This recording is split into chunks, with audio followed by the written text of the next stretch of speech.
7월 4일 강아랑이 전해주는 정치권의 뜨거운 말말말 강아랑의 정치랑입니다. 자, 오늘 첫 번째 주제는 보수연합군입니다.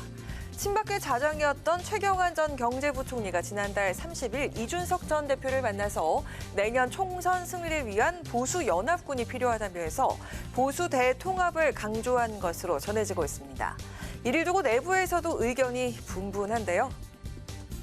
선거에서는 선거연합을 하고 같은 우군을 많이 확보하는 쪽이 이기게 돼 있는 겁니다. 그건 원론적이고 상식적인 그런 일 아니겠습니까? 지금 보수와 중도연합을 다시 복원하는 것이 선거 승리에서 필수다. 저는 그렇게 말씀했다고 받아들였습니다. 한 가지 분명한 원칙은 우리 보수 정치가 탄핵 이전으로 돌아가는 거는 그건 절대 안 된다. 총선을 앞두고 탄핵 이전의 보수 정치 그렇게 돌아가는 그거는 역사의 시계바늘을 거꾸로 돌리는 그건 안 된다. 친윤계 인사는 이런 회동 자체가 당 내부를 흔들 수 있고 자제해야 한다면서 불편한 심리를 내비치기도 했습니다. 친이준석계로 불리는 김재섭 위원장은 그날의 회동에 대해서 이렇게 밝혔는데요.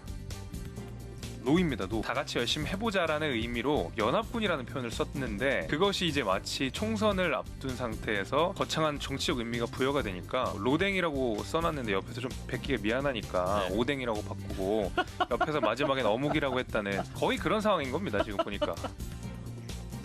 정치권에선 최 전 부총리가 내년 총선에서 고향이자 내리 4선을 한 경북 경산에 출마할 수 있다는 얘기가 꾸준히 나오고 있습니다.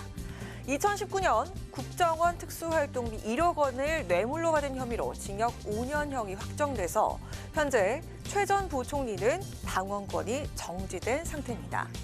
국민의힘으로 출마하려면 당원권 회복이 우선인 상황인데요. 이에 무소속 출마까지 언급되고 있는 겁니다. 이를 두고 홍준표 대구시장은 친박이 무소속으로 대구 경북에 출마해도 어려울 것이라면서 친박의 당선 가능성에 비관적인 견해를 내비치기도 했습니다. 총선을 9개월여 앞두고 친박계 맏형 최경환 전 경제부총리가 던진 보수연합군론. 정치권의 미묘한 파장을 몰고 오고 있는 만큼 보수 대통합의 의미와 그 가능성을 좀 더 관심 있게 지켜봐야 할 것 같습니다. 이어서 두 번째 정치랑은 명락회동 신경전입니다. 이낙연 전 대표가 귀국 이후 정치 행보를 이어가는 가운데 이재명 대표와의 회동 여부를 두고 개파 간의 은근한 신경전이 이어지고 있습니다. 만나는 게 자연스러운 거니까요. 또 이낙연 전 총리께서 오랜만에 오셨기 때문에 주요한 일정들이 있으셔서 그 일정을 자연스럽게 마치시고 적절한 시기에 만나서 서로 얘기를 하겠다. 그렇게 서로 자연스럽게 일정이 된 것 같습니다. 실제 이 전 대표는 귀국 후 김대중 전 대통령 묘역 참배와 광주 방문 등의 일정을 밟은 바가 있습니다. 내일은 봉하마을을 들러서 노무현 전 대통령의 묘역을 참배하고 문재인 전 대통령도 예방할 것으로 보이는데요.